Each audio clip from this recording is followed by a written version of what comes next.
Welcome to ई शिक्षा bye Brajesh. तो साथियों, आज हम अंतर्राष्ट्रीय संबंध के बारे में जानेंगे।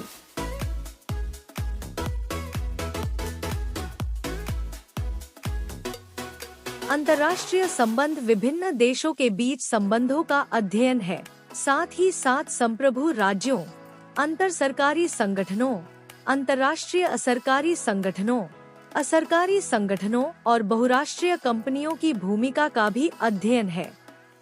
अंतर्राष्ट्रीय संबंध को कभी कभी अंतर्राष्ट्रीय अध्ययन, अंग्रेजी इंटरनेशनल स्टडीज, देवनागरीकृत इंटरनेशनल स्टडीज के रूप में भी जाना जाता है। हालांकि दोनों शब्द पूरी तरह से पर्याय नहीं हैं।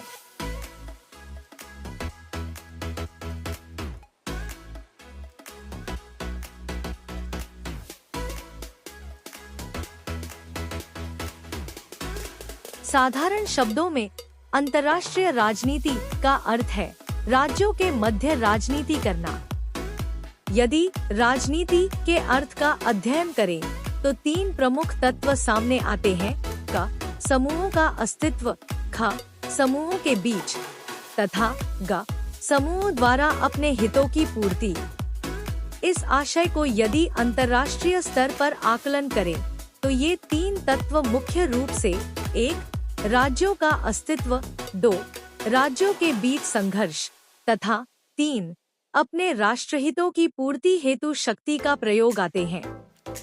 अतः अंतर्राष्ट्रीय राजनीति उन क्रियाओं का अध्ययन करना है जिसके अंतर्गत राज्य अपने राष्ट्र हितों की पूर्ति हेतु शक्ति के आधार पर संघर्षरत रहते हैं। इस संदर्भ में राष्ट्रीय हित अंतर्राष्ट्रीय राजनीति के प्रमुख लक्ष्य होते हैं। संघर्ष इसका दिशा निर्देश तय करती है तथा शक्ति इस उद्देश्य प्राप्ति का प्रमुख साधन माना जाता है। परंतु उपर्युक्त परिभाषा को हम परंपरागत मान सकते हैं, क्योंकि आज अंतर्राष्ट्रीय राजनीति का स्थान इससे व्यापक अवधारणा अंतर्राष्ट्रीय संबंधों ने ले लिया है। इसके अंतर्गत राज्यों के परस्पर संघर्ष के साथ साथ सहयोगात्मक पहलुओं को भी अब अंतर्राष्ट्रीय राजनीति के अंतर्गत अध्ययन किया जाता है। इसके अतिरिक्त आज राज्यों के अलावा अन्य कई कारक भी अब अंतर्राष्ट्रीय राजनीति के विषय क्षेत्र बन गए हैं। अतः इसके अंतर्गत आज व्यक्ति, संस्था, संगठन व कई अन्य गैरराज्य इकाइयां भी सम्मिलित हो गई है। इसका वर्तमान आधार व विषय क्षेत्र आज काफी व्यापक स्वरूप ले चुका है। इन सभी विषयों पर चर्चा से पहले अलग अलग विद्वानों द्वारा दी गई निम्न परिभाषाओं की समीक्षा करना अति अनिवार्य हो जाता है।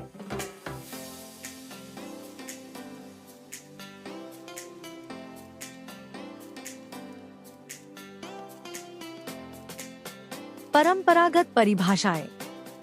इन परिभाषाओं का दायरा अति सीमित है, क्योंकि इसके अंतर्गत मूलतः राज्यों को ही अंतर्राष्ट्रीय राजनीति के कारक के रूप में माना गया है। यह अंतर्राष्ट्रीय राजनीति के स्वरूप तक ही सीमित है।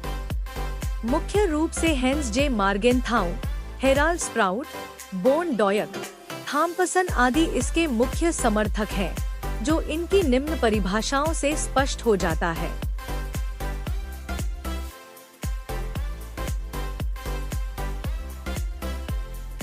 1. हेंस जे मार्गेनथाउ, अंतर्राष्ट्रीय राजनीति शक्ति के लिए संघर्ष है। 2. हेराल्ड स्प्राउट, स्वतंत्र राज्यों के अपने अपने उद्देश्यों एवं हितों के आपसी विरोध, प्रतिरोध या संघर्ष से उत्पन्न उनकी प्रतिक्रिया एवं संबंधों का अध्ययन अंतर्राष्ट्रीय राजनीति कहलाता है। 3. वोन डॉयक, अंतर्राष्ट्रीय राजनीति प्रभुसत्ता संपन्न राज्यों की सरकारों के मध्य शक्ति संघर्ष है। 4.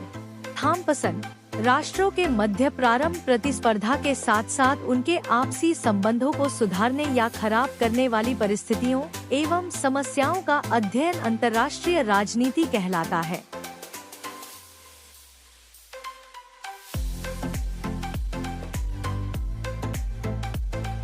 समसामयिक परिभाषाएं संपादित करें। नवीन परिभाषाओं में अंतर्राष्ट्रीय राजनीति के व्यापक स्वरूप अंतर्राष्ट्रीय संबंधों की चर्चा की गई है। इसमें राज्य के अतिरिक्त अंतर्राष्ट्रीय राजनीति के नवीन कारकों जैसे अंतर्राष्ट्रीय संगठन, देशांतर समूह, गैर सरकारी संगठन, अंतर्राष्ट्रीय संस्थाएं, कुछ व्यक्तियों आदि को भी सम्मिलित किया गया है।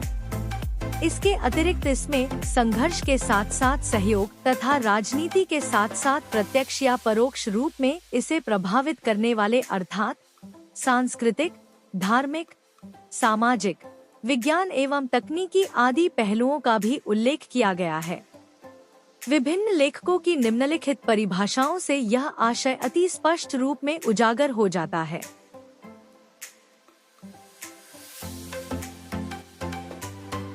1.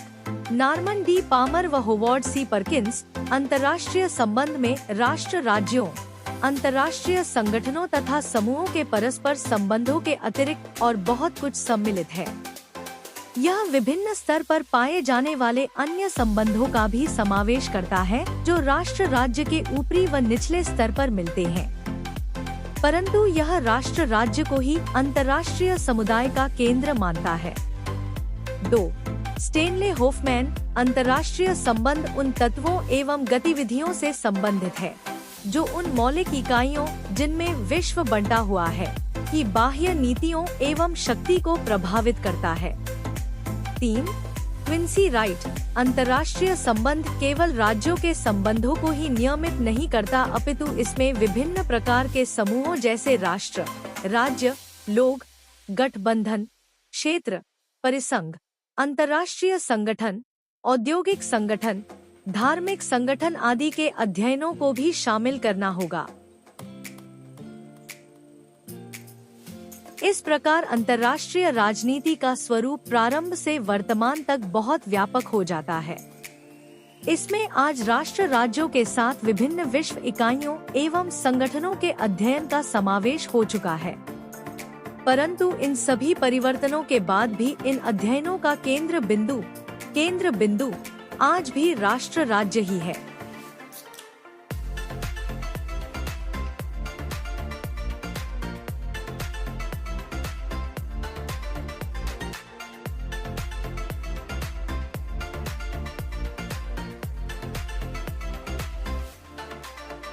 स्वरूप उपर्युक्त परिभाषाओं के आधार पर अंतर्राष्ट्रीय राजनीति के स्वरूप के बारे में निम्न निष्कर्ष सामने आते हैं। 1. इन परिभाषाओं से एक बात बिल्कुल स्पष्ट रूप से प्रकट होती है कि अंतर्राष्ट्रीय राजनीति अभी भी बदलाव के दौर से गुजर रही है। इसके बदलाव की प्रक्रिया अभी स्थायी रूप से स्थापित नहीं हुई है, अपितु यह अपने विषय क्षेत्र के बारे में आज भी नवीन प्रयोगों एवं विषयों के समावेश से जुड़ी हुई है। 2. एक अन्य बात यह उभर कर आ रही है कि अंतर्राष्ट्रीय स्थिति बहुत जटिल है। इसके अध्ययन हेतु बहुआयामी प्रयासों की आवश्यकता होती है।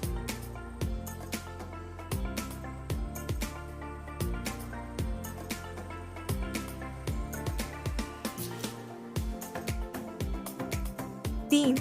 यह निश्चित है कि अंतर्राष्ट्रीय राजनीति के अध्ययन का केंद्र बिंदु राज्य ही है, परंतु यह भी काफी हद तक सही है कि इसके अंतर्गत राज्यों के अतिरिक्त विभिन्न संगठनों, समुदायों, संस्थाओं आदि का अध्ययन करना अति अनिवार्य हो गया है। 4. अंतर्राष्ट्रीय राजनीति के अध्ययन हेतु विभिन्न स्तरों एवं आयामों का अध्ययन आवश्यक है। अतः इस विषय का अध्ययन अंततः अनुशासकीय आधार पर अधिक कुशलतापूर्वक हो सकता है।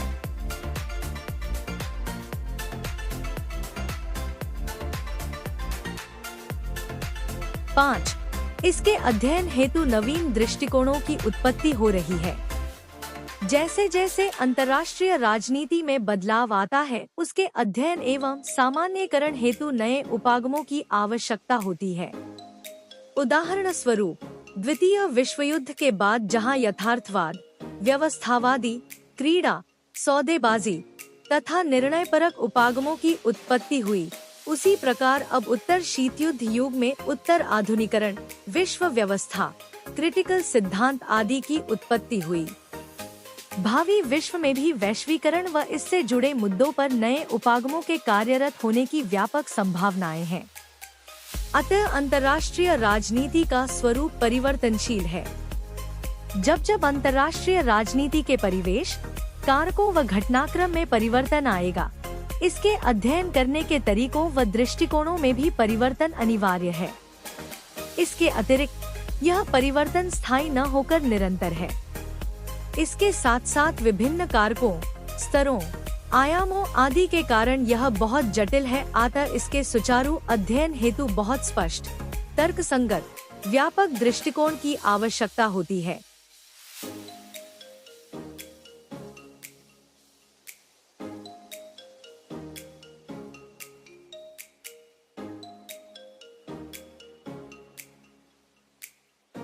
जैसा उपर्युक्त परिभाषाओं एवं स्वरूप से ज्ञात है कि अंतर्राष्ट्रीय राजनीति का विषय क्षेत्र बढ़ता ही जा रहा है। आज इसका विषय क्षेत्र काफी व्यापक हो गया है, जिसके अंतर्गत निम्नलिखित बातों का अध्ययन किया जाता है। 1. अंतर्राष्ट्रीय राजनीति के विषय में विभिन्न बदलाव के बाद भी आज भी इसका मुख्य केंद्र बिंदु राज्य ही है।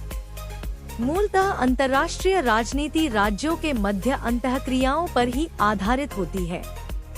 प्रत्येक राज्यों को अपने राष्ट्र हितों की पूर्ति हेतु अंतर्राष्ट्रीय राजनीति की सीमाओं में रहकर ही कार्य करने पड़ते हैं, परंतु इन कार्यों के करने हेतु विभिन्न राज्यों में संघर्षात्मक व सहयोगात्मक दोनों ही प्रकार की प्रतिक्रियाएं होती है।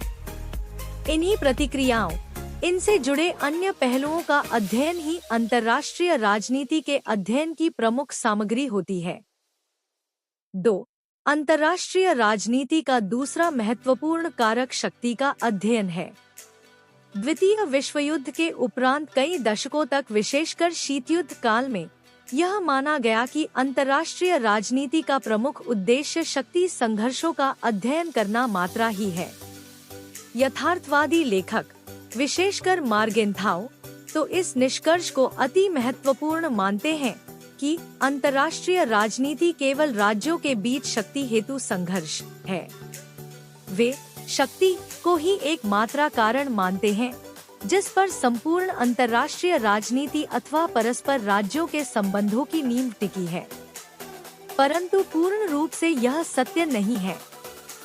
शायद इसीलिए हम देखते हैं कि शीत युद्धोत्तर युग में शक्ति संघर्ष के साथ साथ आर्थिक, सामाजिक, सांस्कृतिक आदि संबंध भी उतने ही महत्वपूर्ण बन गए हैं। हाँ, इस तथ्य को भी पूर्ण रूप से नहीं नकार सकते कि शक्ति आज भी अंतर्राष्ट्रीय राजनीति के अध्ययन का एक महत्वपूर्ण कारक है। 3. अंतर्राष्ट्रीय राजनीति का एक अन्य कारक अंतर्राष्ट्रीय संगठनों का अध्ययन भी है। आधुनिक युग राज्यों के बीच बहुपक्षीय संबंधों का युग है। राज्यों के इन बहुपक्षीय संबंधों के संचालन में अंतर्राष्ट्रीय संगठनों की भूमिका महत्वपूर्ण मानी जाती है।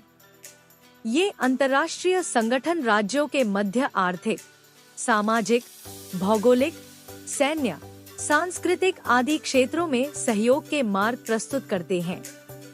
वर्तमान संदर्भ में संयुक्त राष्ट्र के अतिरिक्त विभिन्न अंतर्राष्ट्रीय एवं क्षेत्रीय संगठन जैसे विश्व बैंक, मुद्रा कोष, विश्व व्यापार संगठन, नाटो, यूरोपीय संघ, नाटो, दक्षिण, आसियान, रेड क्रॉस, विश्व स्वास्थ्य संगठन, यूनेस्को आदि अंतर्राष्ट्रीय राजनीति के अध्ययन का प्रमुख हिस्सा बन गए हैं। 4.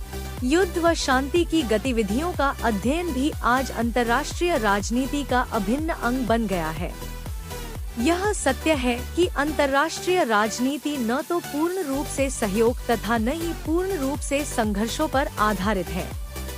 अतः मतभेद व सहमति अंतर्राष्ट्रीय राजनीति के सहचर हैं। इन दोनों की उपस्थिति का अर्थ है यहाँ युद्ध व शांति दोनों की प्रक्रियाएं विद्यमान है। विभिन्न मुद्दों पर आज भी राष्ट्रों के मध्य युद्ध के विकल्प को नहीं त्यागा है।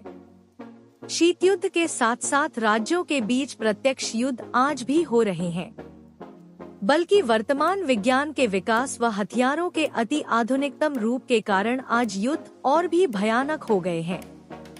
युद्ध आज प्रारंभ होने पर दो राष्ट्रों के लिए भी घातक नहीं, अपितु संपूर्ण मानवता का विनाश भी कर सकते हैं। इसीलिए युद्धों को रोकने हेतु शांति प्रयासों पर भी अत्यधिक बल दिया जाता है।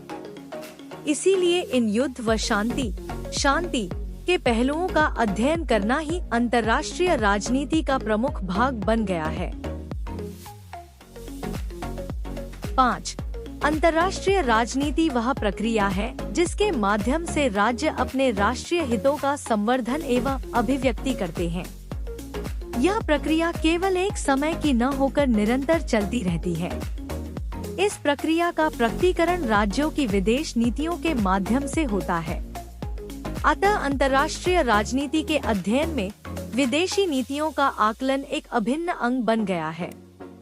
इसके अतिरिक्त राज्यों की इन विदेश नीतियों के स्वरूप से ही अंतर्राष्ट्रीय राजनीति के स्वरूप में भी बदलाव आता है। इन्हीं के कारण विश्व में शांति व सहयोग अथवा युद्ध की परिस्थितियों को जन्म मिलता है। न केवल वर्तमान बल्कि भावी अंतर्राष्ट्रीय राजनीति का स्वरूप भी इन्हीं राज्यों के आपसी संबंधों की प्रगाढ़ता एवं तनाव पर निर्भर करता है। अतः विभिन्न विदेश नीतियों अध्ययन व आकलन भी अंतर्राष्ट्रीय राजनीति का महत्वपूर्ण विषय क्षेत्र है। 6. राष्ट्रों के मध्य सुचारू, सुसंगठित एवं सुस्पष्ट संबंधों के विकास हेतु कुछ नियमावली का होना अति आवश्यक होता है। अतः राज्यों के परस्पर व्यवहार को नियमित करने हेतु अंतर्राष्ट्रीय कानूनों की आवश्यकता हेतु है। इसके अतिरिक्त अंतर्राष्ट्रीय राजनीति के सुचारू स्वरूप एवं भविष्य के दिशा निर्देश हेतु भी इनकी आवश्यकता होती है। अंतर्राष्ट्रीय स्तर पर युद्धों को रोकने, शांति स्थापित करने, हथियारों की होड़ रोकने, संसाधनों का अत्यधिक दोहन न करने, भूमि, समुद्र व आंतरिक को सुव्यवस्थित रखने आदि विभिन्न विषयों पर राज्यों की गतिविधियों को सुचारू करने हेतु भी अंतर्राष्ट्रीय विधि का होना आवश्यक है। अतः अंतर्राष्ट्रीय राजनीति के अध्ययन हेतु अंतर्राष्ट्रीय कानूनों का समावेश भी आवश्यक हो गया है।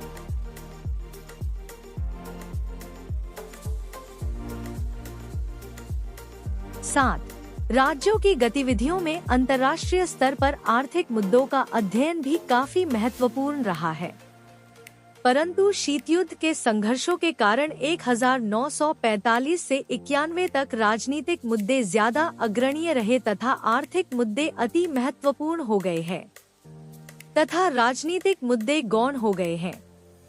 वर्तमान भूमंडलीकरण के दौर में ज्यादातर राज्य आर्थिक सुधारों, उदारवाद, मुक्त व्यापार आदि के दौर से गुजर रहे हैं। ऐसी स्थिति में आर्थिक गतिविधियों का अध्ययन अति महत्वपूर्ण हो गया है।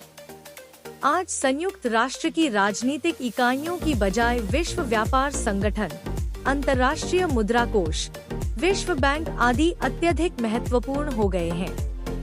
अब राजनीतिक विचारधाराओं के स्थान पर नए अंतर्राष्ट्रीय अर्थव्यवस्था, उत्तर दक्षिण संवाद, विकासशील देशों में कर्ज की समस्या, व्यापार में भुगतान संतुलन, बाह्य पूंजी निवेश, संयुक्त उद्यम, आर्थिक सहायता आदि विषय अत्यधिक महत्व के हो गए हैं।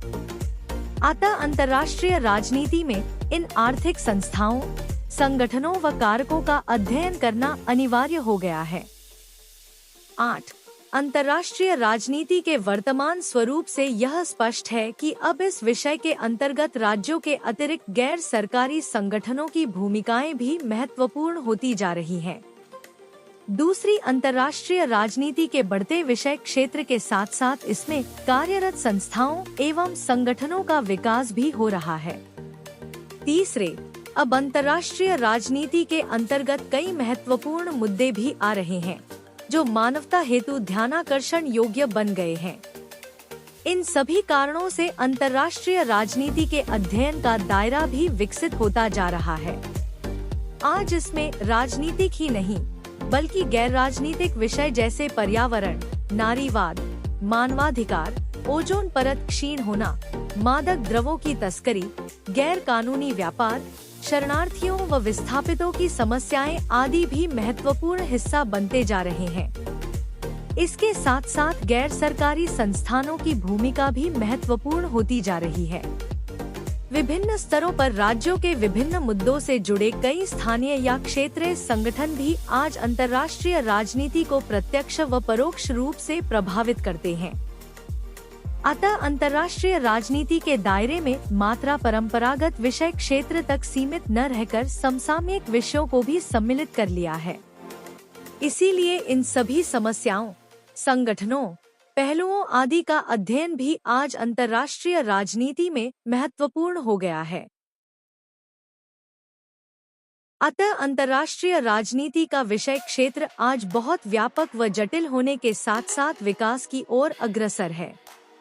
इसके अंतर्गत विभिन्न परंपरागत कारकों के साथ साथ गैर परंपरागत कारकों का अध्ययन भी महत्वपूर्ण होता जा रहा है।